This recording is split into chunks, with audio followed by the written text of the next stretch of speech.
On a quiet summer day in 1974, in the wind-swept dunes of Cape Cod, a young girl stumbled upon something she would never forget. What she found would become one of the most chilling and baffling unsolved murder cases in American history. This is the story of the Lady of the Dunes, a woman with no name, a brutal crime scene, and a mystery that would last over 50 years. But even now, the biggest question remains: who killed her?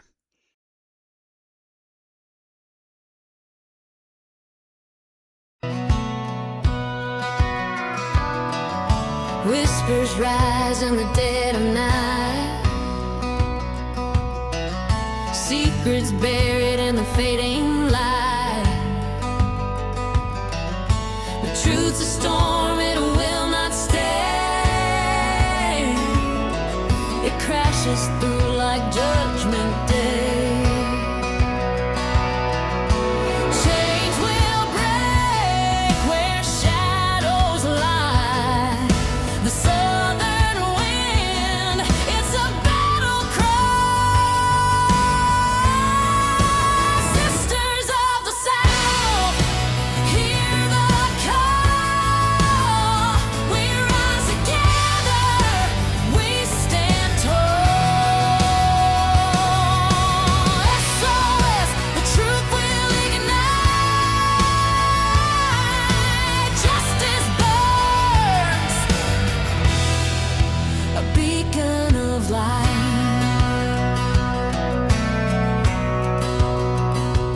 Hey guys, I'm Stephanie. And I'm Tiffany. And we are Sisters Sisters of of the the South. South. We are coming to you today with a true crime story. But before we get started, we'd like to ask that you please hit the like button.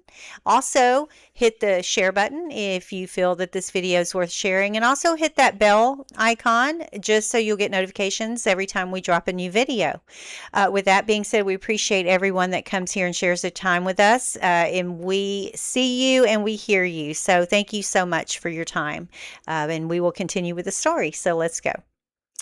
On July 26, 1974, in the small coastal town of Provincetown, Massachusetts, a 12-year-old girl followed her dog who had ventured into the Race Point Dunes, an area known for its isolation and rolling hills of sand. There she stumbled upon the remains of a woman. The woman was found lying on her back on one half of a green beach towel, as if she had been sharing it with someone. Yep. And her head rested on a folded pair of Wrangler jeans and a blue bandana. Interesting. She was nearly decapitated, possibly from strangulation, and one side of her head had been crushed in, which was her cause of death. Okay. Both hands and one forearm were missing. Interesting. It was determined by investigators she'd been dead for several weeks. There was no sign of a struggle. Police theorized that she either knew her killer or had been sleeping when she died. Mm-hmm. There were signs of sexual assault, likely post-mortem. Oh my goodness. Yeah. Come on. Police determined the woman was approximately 5 feet 6 inches tall and weighing 145 pounds with an athletic build. She also had expensive dental work. She could have been as young as 20 years old or as old as 49 years old. So decomp had already set in Had at already this set in. point, so they couldn't just obviously look at her and know if she's young or older. So. Right. She had long auburn hair pulled back into a ponytail, and her toes were painted pink. Police found that there were tire marks and footprints outside of where she, around in the area. Okay. But that's all they had to go on. So, since local and state police had little to go on, the woman was buried in October 1974 after the case went cold. For years, police poured over thousands of missing person cases and a list of approved vehicles driven through the area, but no matches were found. At the scene, the sand and beach had not been disturbed, suggesting that the body was possibly moved to the spot where it was found. Kind of sounds like it. Yeah, no other evidence was found despite extensive searches of the surrounding area. The first facial reconstruction of the woman was created with clay in 1979. Her remains were exhumed in 1980 for examination. No clues were uncovered, although the skull was not buried at the time. Okay, because she was almost decapitated. Yes. But why? Okay, maybe I'm getting ahead of the story. Why did they not bury her skull with her body? To be honest, I'm not sure. I thought that was very strange. Yeah. Unless they're going to keep doing testing on it, but that's just odd to me. Well, the body was exhumed again in March 2000 for DNA testing. Oh, wow. And in May 2010, a CT of her skull was carried out that generated images that were then used by the National Center for Missing and Exploited Children for another reconstruction. So they are using it for testing, but it was just very strange. I didn't know that they would do that. And I don't know how far. Keep it in evidence? Yeah, digital has come. Oh, I mean, it's come pretty far since 1979. Right. But you would think photos that they took, they would be able to maybe enter that into the computer and do like a 3D image. So it's just kind of odd to me. Or when it was exhumed twice. Yeah. They would have been able to do that. And gosh, that's a lot of times to disturb A grave. a grave, Yeah. 2 times for her family and just, for the peace of the dead at this Exactly. point. Well, no one ever came forward. It was if she had never existed. For decades, she was known as the Lady of the Dunes. So now we get into the leads. Okay. Okay, so in 1987, a Canadian woman told a friend that she saw her father strangle a woman in Massachusetts around 1972. Police attempted to locate the woman, but were unsuccessful, which is horrible in itself that Yeah. she saw her father strangle a woman. Yes. Another woman told police the reconstruction of the victim looked like her sister who had disappeared in Boston in 1974. Nothing ever came of that. Wow. Investigators also followed a lead involving missing criminal Rory Jean Kessinger, who would have been 25 years old at the time of the murder. She had broken out of jail in 1973. Okay. Authorities saw a resemblance between Kessinger and the victim. However, DNA from Kessinger's mother did not match the victim. Okay. 2 other missing women, Frances Ewalt and Vic Lamberton, were also ruled out. And you know what the good part is on this case? They are working it decades later. Oh, even, yeah. which is amazing to me. Kudos to the investigators on this case. Very impressive, yeah. So over the years, countless theories emerged. Some believe she was a local woman who lived a double life. Others suspected a traveling serial killer. Of course, that seems to slip in some of these cases that we do. Of course. And looking at the year that this happened, I mean, it was midstream serial killer high life. season. Yeah, crazy. So then, a theory that captured the internet's imagination. In 1975, the blockbuster film Jaws was filmed in the same region. Decades later, viewers noticed something chilling. A background extra in the film bore a striking resemblance to the victim. And she was wearing a blue bandana and jeans similar to those found with the body. Oh, man. I need to go back and watch this movie again, which I've seen Jaws over and over. But that's interesting to me. And you can't miss a woman with a blue bandana. Oh, exactly. Okay. Well, we have a picture to put up. Awesome. Was the Lady of the Dunes an uncredited extra, or was it just a coincidence? Interesting. The theory was never confirmed, but it added yet another layer to the mystery. And the leading investigator was looking into it. Yes.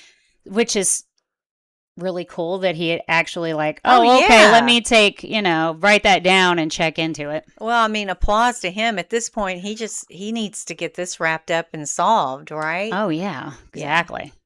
So for nearly half a century, the case went cold until 2022. Now, this is what I love. Got my DNA earrings on, guys. Oh, boy. In 2022, the skeletal remains were sent to Othram. From these, a DNA profile was generated that was used to identify distant relatives and eventually identify the victim. I love that. On October 31st, 2022, the FBI field office in Boston announced that the victim had been identified as 37-year-old Ruth Marie Terry. Gave her name back. That's right. At last, the Lady of the Dunes was no longer nameless. That is wonderful. I love it. Yes. Okay, before we continue with the story, we're going to take a little break and give a little shout out to our friends and favorite vendor over at SoFly. SoFly! SoFly!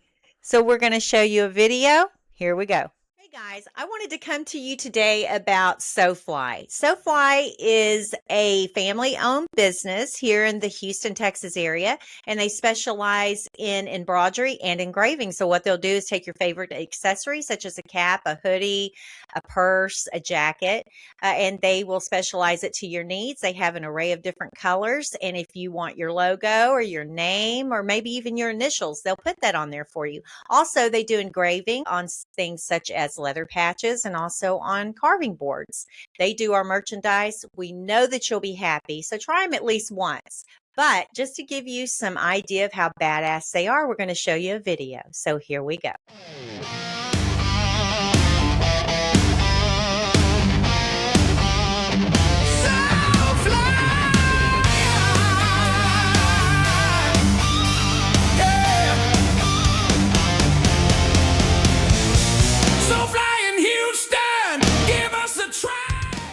Okay, we hope you enjoyed that video. We will enter the information into the description box below. So now let's continue with the story. So, Ruth Marie Terry was born on September 8th, 1936 in a mountainside shack in Whitwell, Tennessee. In 1957, following a short-lived marriage, Ruth left Whitwell and moved to Livonia, Michigan. In 1958, she gave birth to her son Richard, but was unable to care for him due to financial difficulties. She allowed the superintendent of her workplace to adopt her son in return for him paying off her expenses. After the adoption process was finalized, Ruth left Livonia and moved to California. Ruth reached out to her son in 1972, but he was not ready to meet her. Oh, wow. On February 16, 1974, Ruth married Guy Moldovan, an antiques dealer in Reno, Nevada. 4 months before her death, the couple visited her family in Whitwell. Ruth's grandniece, Brittany, later recalled that Ruth wasn't herself whenever she was with Moldovan, who exhibited possessive behavior. The couple then went to Chattanooga to visit Ruth's half-brother, Kenneth, and his wife, Carol. Later, they recalled Ruth and Moldovan saying they were going to travel the U.S. to look for antiques. Kenneth also noted that they spoke about visiting Massachusetts as they were leaving. Interesting. In the late summer of 1974, Moldovan returned to Tennessee to tell Ruth's family that she had gone missing from the couple's California home. According to her sister-in-law, Jan, he stayed for a short time and simply told them that he didn't know where Ruth was, which I feel like is very strange. Yeah, because you're married to someone and you don't even know where they are. Well, and he couldn't pick up the phone. Yeah. He went to visit them and stayed for a while. Yes. Ruth's brother James traveled to California and hired a private investigator to find her. The investigator told Ruth's family that all of her belongings had been sold and that she had left the state of her own will after becoming involved with a religious cult. And I feel like we have heard this way too many times. Yes, we have. Missing people joining a religious cult. Right. Especially in the 70s. But I think it was kind of going on, right? Well, there was a lot of them back then. Yeah. Yeah. In the 2 decades prior to her identification, Ruth was listed as deceased in family obituaries. This would be the reason no one was looking for her all those years. Yeah, because she was showing deceased. Deceased. So who is Guy Moldovan? Guy Rockwell Moldovan was born October 26, 1923 in Santa Fe, New Mexico. In 1942, he was living in New York City and attended the American Academy of Dramatic Arts. He was disqualified from the active service in the military during World War II due to a mastoid infection. On May 11, 1946, while working as a professor, he married Joellen May Loop in Bellevue, Pennsylvania. The couple lived in New York, California, and then Seattle, Washington, where Moldovan worked as a DJ. The couple divorced on July 16, 1956. You know what, though? This guy is in his 50s by the 70s. He's lived a huge life by then, and who knows really what his life story is leading up to. Oh, yeah. The and 70s, right? Let me tell you, it just keeps adding up. Okay. Okay, so 2 years later, on September 30th, 1958, Moldovan married Manzanita Aileen Manzi Ryan in Idaho. Manzanita had a daughter from a previous marriage who was 18 years old at the time. Okay. Both women disappeared in Seattle on April 1st, 1960. with Moldovan becoming the prime suspect. Boy, that's a bad April Fool's joke to pull, too, isn't it?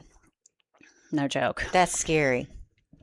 He fled Seattle but was arrested by the FBI and charged with unlawful flight to avoid giving testimony into their deaths. Okay. Yeah. To me, it shows guilt, but what do I know?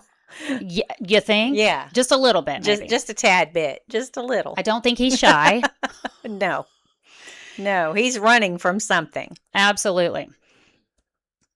Shortly after, on July 29th, 1960, Moldovan married Evelyn Marie Emerson in King County, Washington.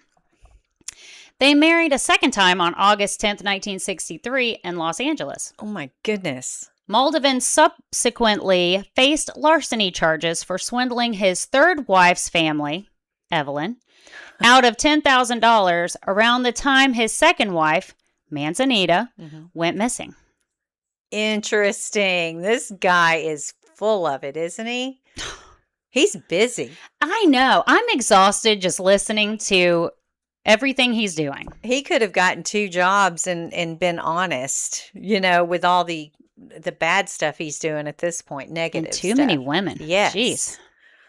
Can't keep up. In 1961, he was convicted of those charges and was sentenced to 15 years in prison. 15 years?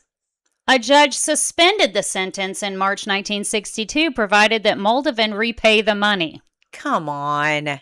Just give them their money. Oh, my goodness. Moldovan is also the prime suspect in the murder of Henry Lawrence Red Bird, a 28-year-old bread truck driver, and the disappearance of Barbara Jo Kelly, a 17-year-old waitress, in June 1950. Barbara was last seen in Humboldt County, California on June 17, 1950, when she was on a date with Bird, her boyfriend. Okay. Bird's body was discovered face down on the beach near Table Bluff the following morning. He was shot in the back of the head. He was naked except for his shoes and socks. Barbara's clothing was found carefully folded and tucked underneath Bird's clothing. Kind of like the jeans. Folded and put underneath her head? Yes. With the exception of her shoes and stockings. No trace of Barbara herself could be found. Wow. She has not been seen or heard from since, and it is thought that whoever shot Bird had kidnapped her. Mm-hmm. So then Moldovan moved to Chualar, California, a small community near Salinas, around 1976. True crime writer Anne Rule devoted a section of her 2007 book Smoke, Mirrors, and Murder to Moldovan in connection with the Ryan Mearns disappearance, with an extensive discussion of police efforts to connect Moldovan with the crime. Mm-hmm. Investigators found dismembered human body parts in Moldovan's septic tank, but were unable to prove they were from either of the missing women. Okay, it doesn't, at this point, it doesn't even matter why who would it they matter? belong to. It's body parts. They're there. In his septic system. Oh my gosh. So he's like flushing them down his toilet? I guess. I mean, how does that even... Well, I mean, I've heard of that being done before, but usually there's a huge blockage at some point. I mean, maybe he's lifting the lid and throwing it in there, but, okay. Well, according to Rule, Moldovan was never charged in connection as the King County prosecutor was reluctant to do so without a body. Really? You have bodies. Parts. And the body parts and put them together. Yes. Yeah. Let's let him free, guys. On March 14th, 2002, Moldovan died of a lengthy illness in Salinas, California, survived by his wife, Phyllis. Oh, she didn't get a chance to be a victim. No. Yeah. She's lucky. She should feel lucky. That's Yeah. right. But I'm not sure how she felt about this. On August 28th, 2023, Guy Moldovan was officially named as Ruth Terry's killer. But wait, we have more. Oh, man. I didn't see that coming. I know. So murderer Hayden Clark confessed to the murder, stating, "I could have told the police what her name was, but after they beat the shit out of me, I wasn't going to tell them shit. This murder is still unsolved, and what the police are looking for is in my grandfather's garden," which would be a weapon. Yeah. Authorities say Clark has paranoid schizophrenia, which is a condition that may lead someone to confess falsely to crimes. But in 2000, Clark led police to a spot where he claimed he had buried 2 victims 20 years before. He also stated that he had murdered several others in various states between the 1970s and 1990s. Oh, in man. 2004, Clark sent a letter to a friend stating he had killed a woman on Cape Cod, Massachusetts. He also sent 2 drawings, one of a handless naked woman sprawled on her stomach and another of a map pointing to where the body was found. Okay. So, hanging. That's how I feel. what do you think? Do you think it was Ruth Terry's husband, or do you think it was this random murderer? It sounds like both of them need to be hung, to be honest. Well, and that's mean, the thing they're is both one's already guilty. deceased. You know, Yes. one was deceased when they went looking for him, Yeah. right? And It just sounds like both of them are guilty of killing people. exactly. Period. There's too much leading up to it to think that they're just have bad luck. Nobody has that kind of bad luck. No. And then one of them Like, oh. confessed that they did it. I moved into my house and there just happened to be body parts in Yeah. the septic system. My personal opinion, and this is just off the cuff listening to this for the first time, that Moldovan did it. I agree. Because he's got too many people in the wake of his life that come up missing, or just too much going on, that maybe they weren't getting along. Maybe he found another woman. Who knows? And Well, it sounds like to me he's always got another woman. yeah, so he just felt like, what's her name? Ruth. He just felt like Ruth was in the way, so he just disposed of her like he did everyone else in his life. Yeah, it's very sad. I'm pretty sure that's who did it. I mean, they just came to the conclusion. They didn't, and said he was the murderer. But then we've got this random murderer, he's got enough murders on his hands and he's going to take up one more, Yeah. and he's got Yeah. pictures and I don't know. Well, sometimes they just like to keep adding on to their list. They want it to make them longer. look better. And I understand so to that speak, he to does. them. He does, however, have a woman that matches her, Yeah. matches her body, Right. and then shows where she was found. So I don't know.